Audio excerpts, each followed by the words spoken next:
Today's video, we are doing a 12-hour spray with the Easy Off on this oven just to see how it works compared to self-cleaning.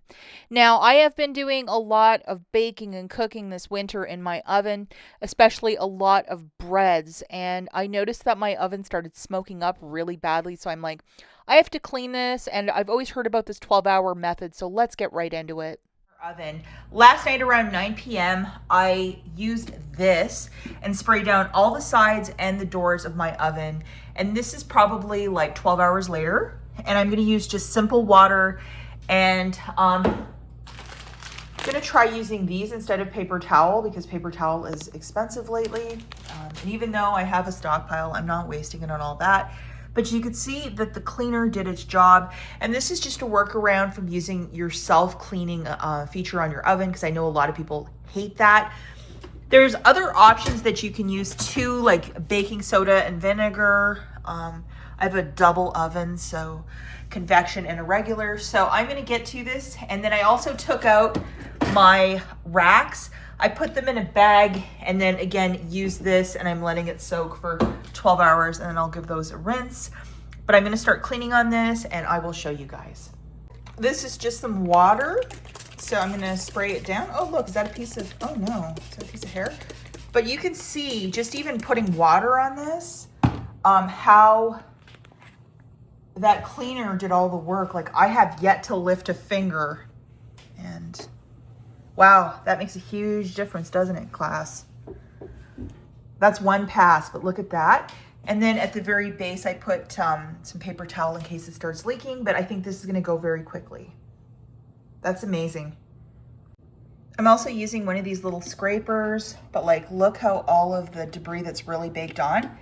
And this is a plastic scraper, it's not like metal. Yeah, I'm using one paper towel to show you that everything's getting lifted. And then this is really hard because it's navy blue, but you can see a little bit of elbow grease is starting to lift up as well. Now, after about 10 to 12 hours, I wetted down the oven with a little bit of water, and the cleaner's been in there for like, again, about 10 to 12 hours. So with that little rag, a lot of the grease and filth has pulled up along with a lot of the cleaner, and just, I had to probably rinse out this rag like maybe 10 times. Famous last words, I'm like, this is going to go really quickly. It was like 3 hours of trying to get to every nook and cranny. And spoiler alert, at the very back of that oven, unless you're using tongs or you have really long arms, it's really hard to get back there. So that was a little bit challenging, like the back of the oven.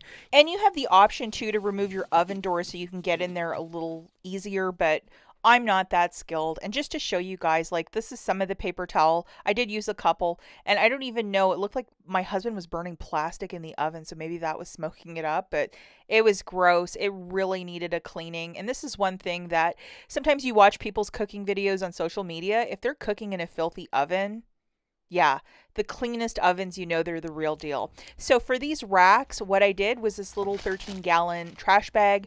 I just put the 2 racks in there, and 12 hours left it, let the cleaner do its work. Now I'm going to let you guys know, if you're in a really cold climate like yours truly this time of the year, that cleaner will freeze, so you have to put it in your basement or somewhere where it's not going to freeze. And then I put it in my sink and just rinsed it off. Alternatively, if you don't have a very large sink, you could do this in your bathroom, but it seemed to work pretty good, this part, and it was really easy. And just to show you guys, because it's like a navy blue color, everything's pretty reflective, especially after it's been cleaned off.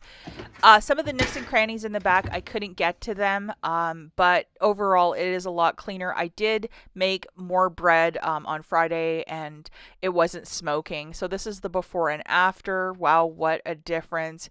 And I'm really happy that I did this. Obviously, if you're using self-cleaning, it's a little bit easier because your oven will clean itself, and then you just have to remove the ash, depending what oven. But I know a lot of people just don't like self-cleaning ovens, or you'd rather do it this way. So I tried this 12-hour method. It did take me probably 3 hours to really clean the oven out.